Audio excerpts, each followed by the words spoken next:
ମଟନରୁ କଣ୍ଟା ପିସ୍ ବାହାରିଛି ମାନେ ବଢ଼ିଆ ସିଝିଛି। ବୋଉଲୋ ଦେଲୁ ଦେଲୁ ସିନା ଆଉ ନଳି ଦେଖିକି ଦି ପିସ୍ ଦେଇଦେଲୁ।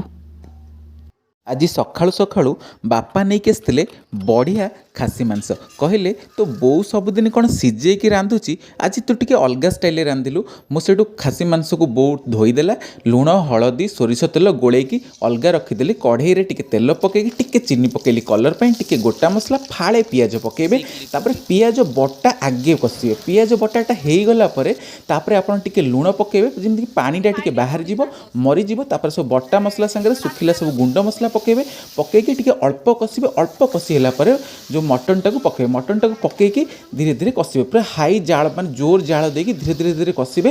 ତାପରେ ମଟନଟା ଟିକେ ଜଷ୍ଟ ମାନେ ପାଣି ମରିଗଲେ ଘୋଡ଼େଇ ଘୋଡ଼େଇ କଷିବେ। ଏଇଠି ଦେଖନ୍ତୁ ଅଳ୍ପ କଷି ହେଇଛି। ତାପରେ କ'ଣ କରିବେ ନା ଟମାଟୋ ଟିକେ ପକେଇଦେବେ।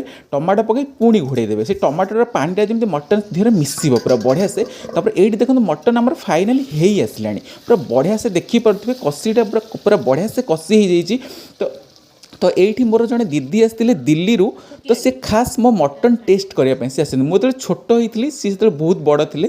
ତ ସିଏ କହିଲେ ଟିକେ ଲୁଣ ପଡ଼ିବ ଆଉ ସିଝିଛି କି ନାହିଁ ସେ ଦେଖୁଥିଲେ। ଆଉ ମୋ ନାଁଟା ଯେଉଁ ରଜତ ସିଏ ହିଁ ଦେଇଥିଲେ। ତ ସିଏ କହିଲେ ବଢ଼ିଆ ଲାଗୁଛି ବୋଲି। ମୋତେ ଶୁଣିକି ବହୁତ ଖୁସି ଲାଗିଲା। ଲାଷ୍ଟରେ ଟିକେ ଜାଇଫଳ ଘୋରିଦେବେ ଆଉ ଟିକେ ଗରମ ମସଲା ପକାଇବେ। ବାସ୍ ଏଇଠି ଆମର ରେଡ଼ି ହେଇଯିବ ଗରମା ଗରମ ଖାସି ମାଂସର ଝୋଳ। ଝୋଳଟା ଆପଣ ଦେଖୁଥିବେ କେମିତି ଯେଉଁ ଟପ୍ ଟପ୍ ହେଇକି ପଡ଼ୁଛି। ରୁଟି ଆଉ ଭାତଟା ନିହାତି ଖାଇବା ପାଇଁ, ବେସିକାଲି ଉଷୁନା ଭାତ ଖାଇବା ପାଇଁ ମଟନ୍ ସାଙ୍ଗରେ ବହୁତ ବଢ଼ିଆ ଲାଗେ।